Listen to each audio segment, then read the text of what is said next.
My name is Mark. I'm 35 years old, married to Erica for nearly 6 years. We've always been the kind of couple that people look at and think, they've got it all together.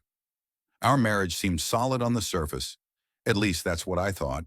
But recently I had started noticing little things.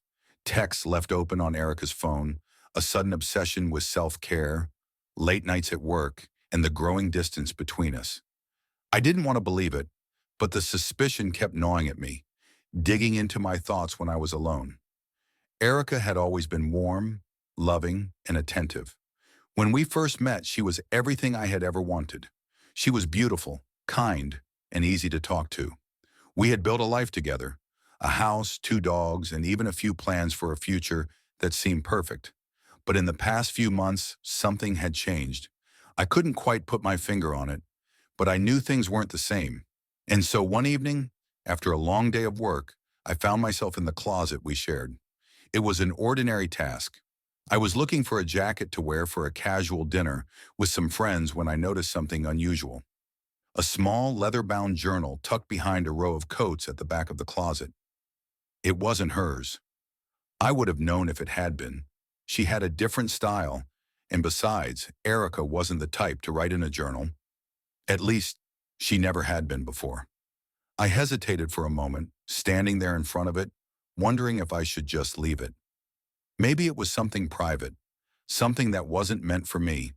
But my curiosity got the best of me, and before I could stop myself, I grabbed it. I sat on the bed, the journal in my hands, and for some reason, my stomach churned as I opened the first page. At first, the writing seemed innocent enough. Diary-like entries about her day, our life together. But as I flipped through more pages, the tone began to change. The words turned intimate, personal in a way I wasn't expecting. I felt like an intruder in her thoughts, but I couldn't stop reading. The journal had become more than just a place for her to vent about life. It was a confession. And what I was reading wasn't just about her day, it was about him. Each entry described moments of longing, fantasies, and desires that were not for me. It wasn't just a slip-up or a fleeting thought. It was an ongoing affair. The kind of affair that felt like a secret world, something that had been brewing behind my back for months, maybe longer. She had been with him, physically, emotionally, intimately. The details were there in her words, passionate descriptions of their meetings, stolen kisses, whispered promises. And as I read, it became clear. This wasn't some mistake, some fleeting indiscretion. This was real. My breath caught in my throat. It was one thing to suspect, but another entirely to have it confirmed. I could feel my pulse quicken as the weight of the words sank in. She was in love with someone else. She had been seeing him, hiding it from me. My stomach twisted into knots. Every word I read felt like a betrayal that had been carefully hidden from me. I could hardly believe it. She had never shown any signs of this. At least not that I had noticed. The anger started to bubble up inside me, but I couldn't act on it just yet. I needed to know more. I flipped through the journal faster, desperate to understand the depth of this affair. How long had it been going on? How much did she really care for him? As I continued reading, I felt a sinking feeling in my chest. There were entries where she spoke about how she didn't want to hurt me, about how she still loved me, but how she was drawn to him in a way she couldn't explain. She wrote about the guilt she felt, the struggle to balance the two worlds. The physical descriptions of their encounters were graphic, vivid. It felt like I was reading about another person, a woman I didn't know. My thoughts spun as I sat there, the journal in my hands trembling slightly. I wanted to confront her right then and there, but I couldn't bring myself to do it. What would I say? How could I even begin to process this? She had been living a double life, and I had been blind to it. I closed the journal and put it back where I had found it, my hands shaking. The weight of the betrayal hung heavily in the air, suffocating me. I didn't know what to do. I didn't know how to face her, how to look at her and pretend like everything was fine. I walked out of the room, my mind racing. How had this happened? How could she have kept this from me? I had trusted her completely, and now that trust had been shattered, and I didn't know how to move forward from here. I was living in a lie, and I didn't know what to do with the truth. The next few days felt like a haze. I didn't know what I was supposed to do or how to act. I kept thinking about the journal, the words that Erica had written. Every time I closed my eyes, I could still see the descriptions of their encounters, the intimate details that should have been reserved for me. But here they were, laid out in black and white. And now I was questioning everything. Every moment we had spent together, every shared glance, every loving gesture, it felt like a lie. I kept asking myself how long this had been going on. How many times had she looked me in the eyes and lied to me? How many times had I kissed her, thinking everything was fine, while she was living a secret life behind my back? Erica had noticed the distance between us. She was quieter than usual, more reserved, but she didn't seem to understand why. I couldn't bring myself to talk to her. Every time I looked at her, the image of her with him, the man in the journal, flashed through my mind. I didn't know how to be around her anymore. She was a stranger. The woman I thought I knew didn't exist. It wasn't until a week later that I decided to confront her. I couldn't keep living in this limbo, pretending like nothing had changed. I couldn't ignore the truth anymore. I came home that evening, the weight of the journal still heavy in my mind. Erica was sitting at the kitchen table, flipping through a magazine, looking as calm and collected as she always did. The sight of her only intensified the anger and hurt that had been building inside me. I wanted to shout, to accuse her, to demand answers, but I knew that wasn't going to get me anywhere. I walked into the kitchen and stood in front of her. She looked up, her eyes softening when she saw me. "Hey, how was your day?" she asked, her voice light, unaware of the storm raging inside me.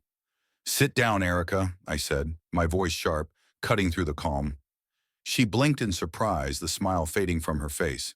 "Mark?" she asked, standing up slowly, her eyes searching mine. "What's wrong?" "Sit down," I repeated, my voice cold as I motioned for the chair across from me. She hesitated for a moment, but eventually sat down, her hands clasped nervously in front of her. I didn't waste any time. I didn't want to give her a chance to lie to me anymore. I wasn't going to pretend that I didn't know. I wasn't going to allow her to hide behind her facade of innocence. "I know about him," I said quietly, my voice thick with emotion. Her face paled, and for a moment I saw her eyes flicker with panic. But it quickly faded as she regained her composure, as though she had prepared herself for this moment. She opened her mouth to say something, but I raised my hand to stop her. "I know about the affair," I said, the words tasting bitter in my mouth. "I found your journal, Erica, the one you've been hiding from me." I paused, watching her face closely for any sign of remorse, of guilt. But she just sat there, her expression unreadable. "I didn't mean for it to happen," she said, finally speaking. Her voice was calm, but I could hear the trembling undercurrent. She was trying to control the situation, to make me believe that this was some kind of mistake, a lapse in judgment. But I knew better. I had read her words. I had seen her fantasies, her desires, her emotional investment in this man. "You didn't mean for it to happen?" I repeated, the anger rising in my chest. "You didn't mean for it to happen? You've been sneaking around behind my back, lying to me, living a double life, and you're telling me it was a mistake?" "I never wanted to hurt you," she said, her eyes filling with tears. "I love you, Mark, but I've been so unhappy for a while, and when I met him, I don't know. It felt different. It was something I couldn't control." I stared at her, unable to comprehend what she was saying. "Unhappy? Unhappy?" I shook my head, the disbelief settling deep in my chest. "You didn't think to talk to me about it? You didn't think that maybe we could have worked through whatever was bothering you? Instead, you go and have an affair."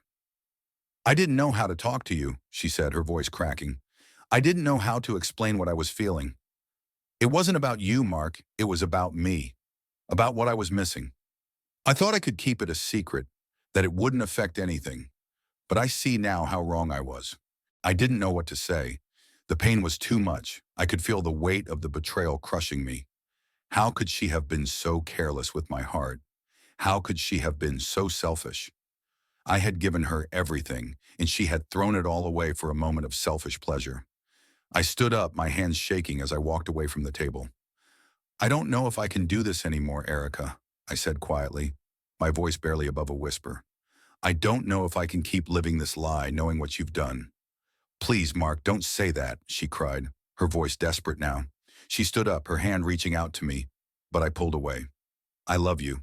I don't want to lose you. You already have, I said, my words cold and final. You've already lost me. I walked out of the room, leaving her standing there crying. I couldn't do it anymore. I couldn't keep pretending that everything was fine. The woman I had trusted, the woman I thought I knew, was gone, and I didn't know if I could ever get her back. The silence in the house was suffocating. I had expected Erica to say something, to beg me to stay, but instead she was left crying in the kitchen while I walked away. I don't know why, but I needed that space. I needed time to think, time to understand how I had gotten here, how the woman I thought I knew had become a stranger. I spent the next few hours alone in our bedroom, pacing, trying to figure out what I should do. The house felt alien to me now, as if it were a place I had once inhabited but no longer recognized. The pictures we had hung on the walls, the little mementos from our trips together, they all seemed so meaningless now. What had they been? Moments of happiness? Or just another layer in the facade we had built? I couldn't stop thinking about everything she had written in that journal. Her words echoed in my mind. The descriptions of her meetings with him, how she had felt alive with him, how their time together had made her feel wanted in a way she claimed I couldn't give her. Those words dug into me like a knife. I had always thought our intimacy was enough, that we were close enough to weather any storm. But clearly, I had been wrong. At some point, I heard Erica moving around in the house, but I didn't want to face her. I didn't know what to say anymore. Part of me wanted to leave, to walk away from the wreckage. But another part of me, deep down, was still holding on, still hoping that there was something worth saving. I wasn't sure if it was hope or denial. Either way, it felt suffocating. I spent the rest of the evening in a daze, not knowing what to do next. My phone buzzed occasionally with texts from friends and family checking in. I ignored them. I couldn't pretend like everything was fine when my world was falling apart. Around midnight, I finally decided to step out for a walk. I needed fresh air, needed to clear my head. As I walked down the quiet streets, my mind kept returning to Erica's confession. Her tears, her words. She claimed she loved me, but was it enough? Was love enough to rebuild what had been destroyed? When I came back, the house was dark. I could see the faint outline of Erica sitting on the couch in the living room, her face hidden in her hands. She hadn't been this vulnerable in front of me in years. It almost felt like I was looking at a stranger, a woman I had never seen before. Erica, I said, my voice low, almost hesitant, we need to talk. She didn't look up at first. She didn't speak. She just nodded slowly, as if she had resigned herself to the inevitable. I took a deep breath and sat down beside her. I don't know what to say anymore, I began, the words coming out slower than I expected. I feel like I've lost you, like everything we've built's just gone. I'm so sorry, Mark, she whispered, her voice shaking.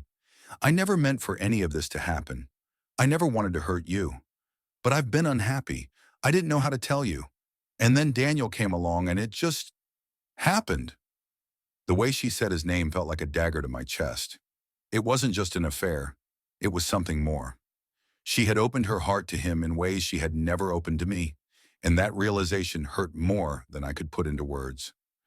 I don't know if I can forgive you, I said, my voice quiet but firm. I don't know if I can ever trust you again, and I don't know how to go on pretending that everything is okay. It's not just about the affair, Erica. It's about everything. The lies, the secrecy.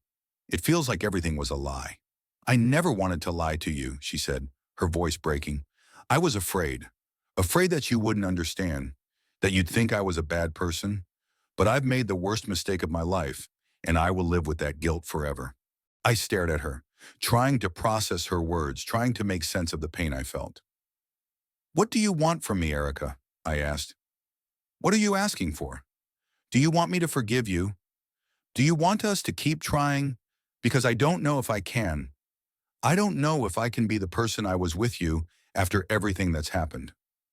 I don't know what I want either, she said, her voice soft. I know I hurt you, and I don't expect you to forgive me right away. But I want to try. I want to do whatever it takes to rebuild what we had. I'm willing to go to counseling. I'm willing to be open and honest with you. I'll do anything to fix this." The words were sincere. I could see that. But part of me was already closed off. Part of me couldn't shake the images of her with him.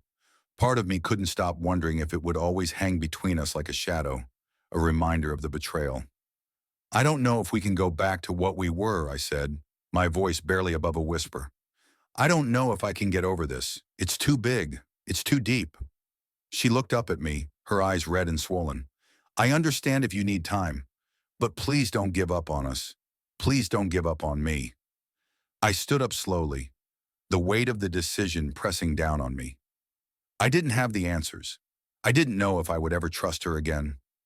I didn't know if I could love her the way I had before. But I knew one thing. I couldn't make this decision now. "I need time, Erica," I said quietly, my voice shaking.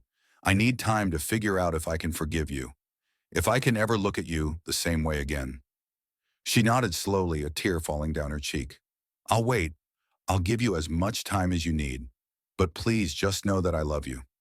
I walked out of the room, my heart heavy with the uncertainty of what the future held. And as I closed the door behind me, I couldn't help but wonder if this was the beginning of the end. The next few days felt like I was walking through a fog, half aware of the world around me, but numb to the life I had known. Every inch of the house felt like it was closing in on me, a constant reminder of the life I had built with Erica. And now everything felt like a lie. I went through the motions, waking up, eating, working, but my mind was always elsewhere. It was always thinking about her, about the journal, about the affair, about everything that had shattered between us. Erica was still here. She had respected my space, not pushing for constant conversation, but I could feel her eyes on me when I passed by her, the weight of her regret heavy in the air. It wasn't just the affair anymore.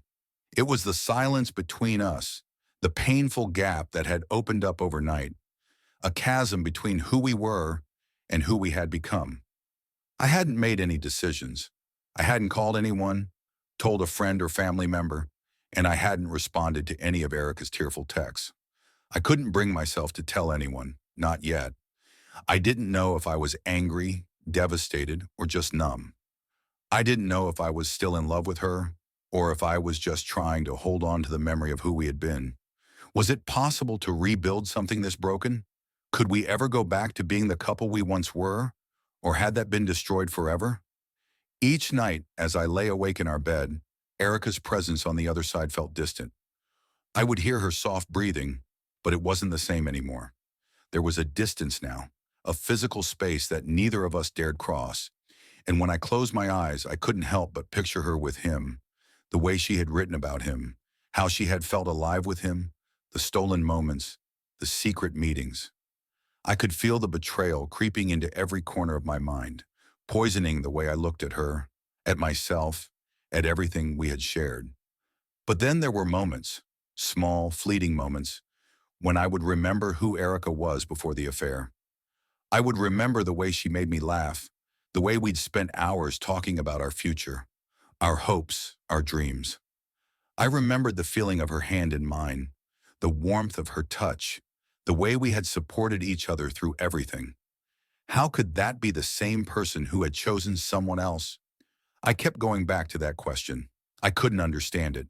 I couldn't understand how someone who had promised to love me could go behind my back like that.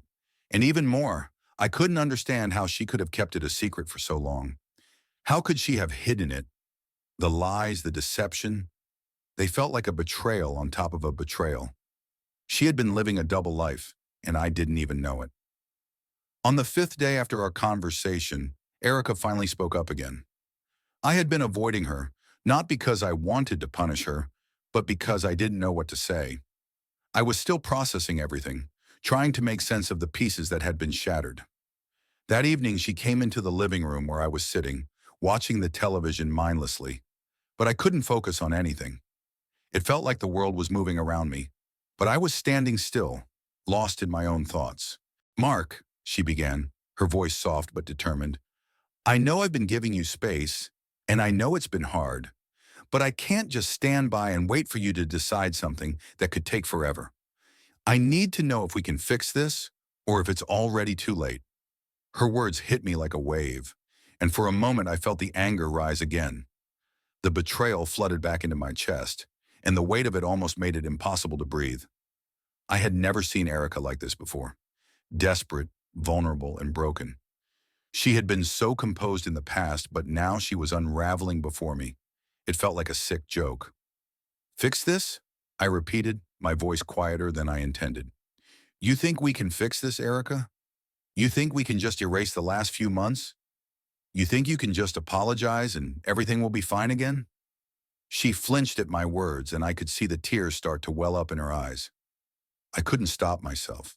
I was angry, so angry, but I didn't want to hurt her. I didn't know what I wanted anymore. I'm sorry, she said, her voice trembling. I know I can't undo the past. I can't erase the pain I've caused, and I can't make you forget what I've done. But I can show you every day that I'm willing to fight for us. I'll do anything, Mark.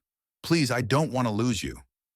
The words she said, I'll do anything, rang in my ears, but they didn't feel like a promise anymore. They felt like empty words, like things she was saying because she didn't want to face the reality of what she had done. But the problem wasn't the words. It was everything behind them. The secrets, the lies, the time spent with him, the love that she had given to someone else. How could I just forgive that? I stood up, unable to sit still. I ran a hand through my hair, pacing the room, my mind racing.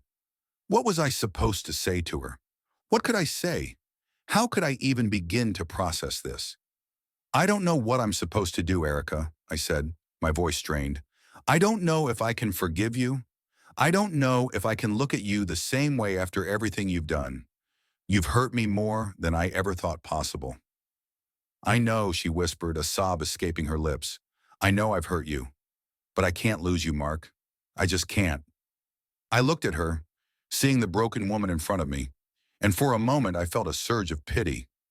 But that pity didn't change the fact that everything had been shattered. The trust, the love, it felt irreparable. I need time, I said quietly, finally speaking the truth. I need to figure out if I can live with this. I need to figure out if there's anything left for us. She nodded, her shoulders slumping in resignation. I'll wait. I'll wait as long as it takes. But please don't give up on us. And as I walked away from her, the weight of the decision felt heavier than ever. I didn't know what the future held, but I knew one thing for sure. I couldn't make this decision hastily, and no matter what, I needed to find the strength to move forward, whether it was with her or without her. Days turned into weeks, and I still hadn't made a decision. I was stuck in this limbo, neither moving forward nor backward, and it was driving me insane. I couldn't sleep at night. My mind was constantly racing, replaying everything Erica had said, everything I had read in that journal. The images of her with him, the way she had described how he made her feel alive, desired, wouldn't leave me. It was a sickness that gnawed at my insides, making it hard to breathe, to think, to exist. Erica had been patient, too patient sometimes. She gave me the space I asked for, but every time I walked through the door, I felt the weight of her eyes on me, as if she were waiting for a sign, a word that would tell her whether or not I would stay.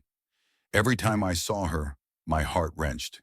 She was broken, and I couldn't decide whether I still loved her or if the love I had felt was just a figment of my imagination. Had it all been real? Or had I been so blind that I couldn't see who she really was? Who we really were? I thought about talking to someone, anyone, but the idea of sharing our pain with someone else made me feel more vulnerable. I wasn't ready to expose myself like that, to ask for advice or comfort. What would I even say? That my wife had cheated on me, that I had caught her in the act of deceiving me, and now I didn't know who I was anymore? It was the isolation that was the hardest part. I was surrounded by people who cared about me, but I couldn't share this part of me with them. I couldn't tell anyone the truth because I wasn't sure of it myself. What was the truth? Was the pain I felt worth the possibility of healing?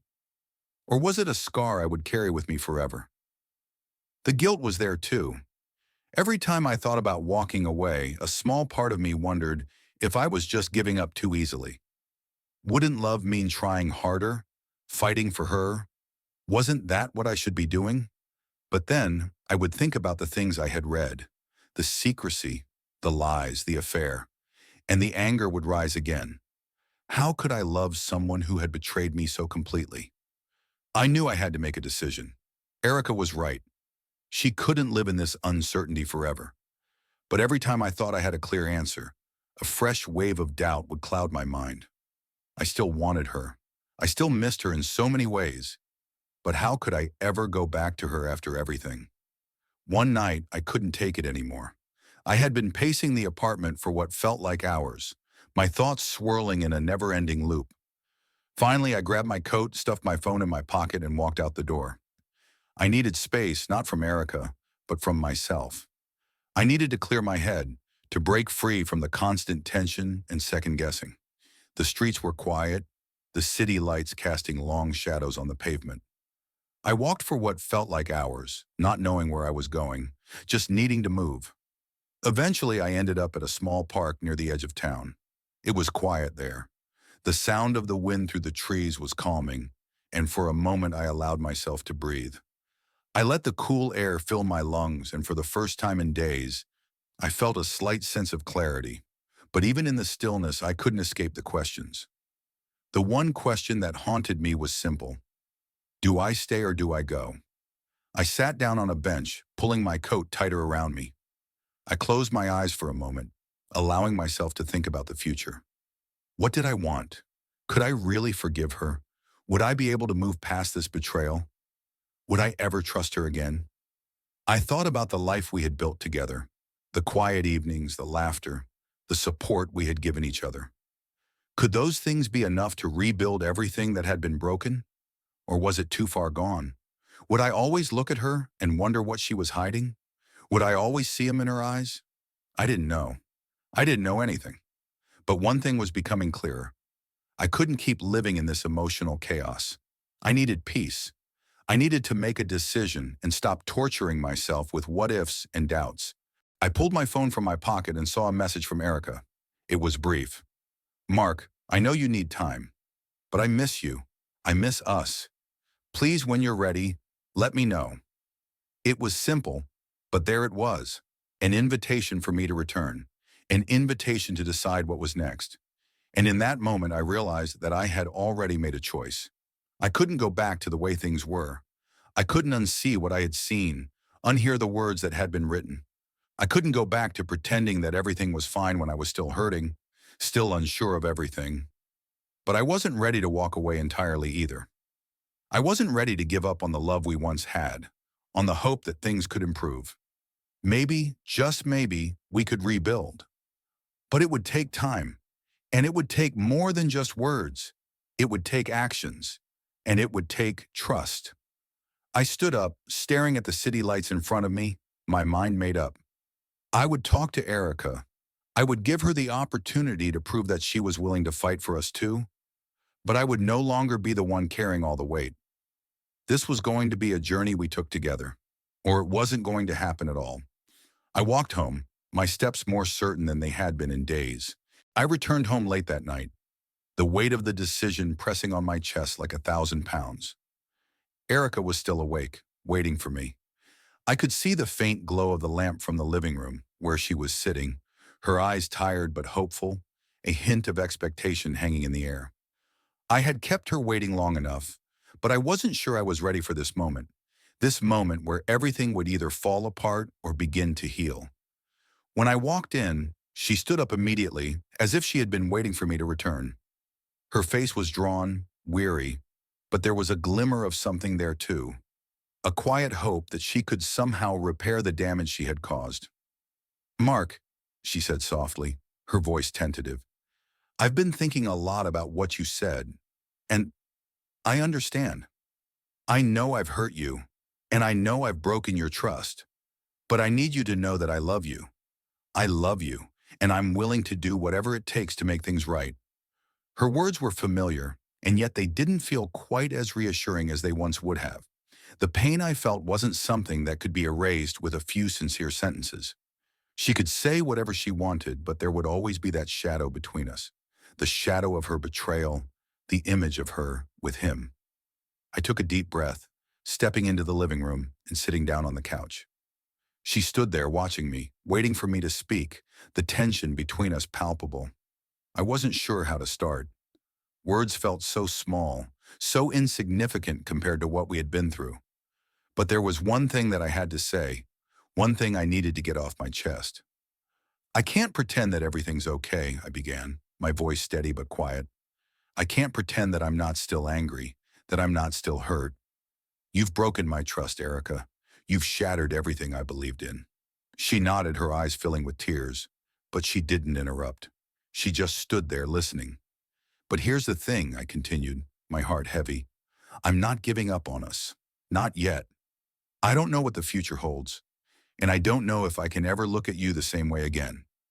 But I still love you, and I still believe that what we had was real.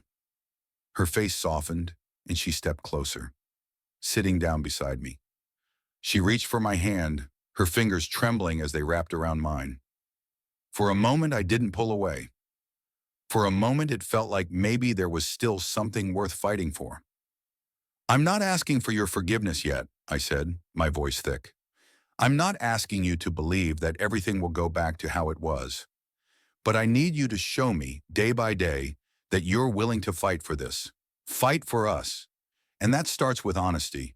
No more secrets, no more lies. We can't rebuild if I don't trust you, and I can't rebuild if I don't believe in you.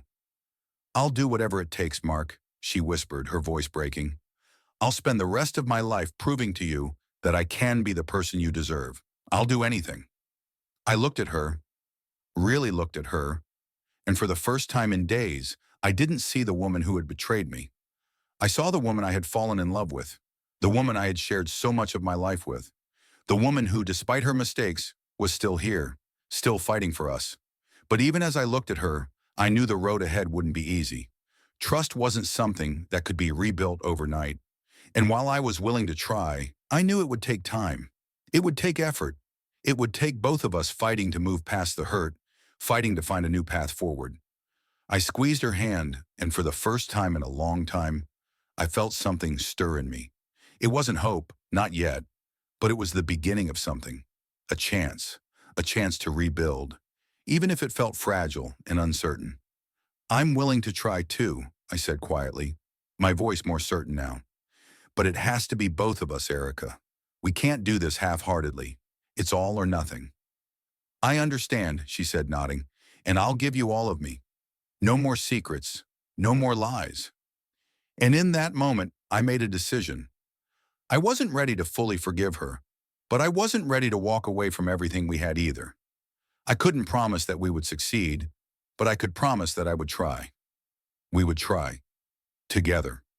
We sat there in silence, just holding hands, and, for the first time in a long time, the weight on my chest felt a little lighter.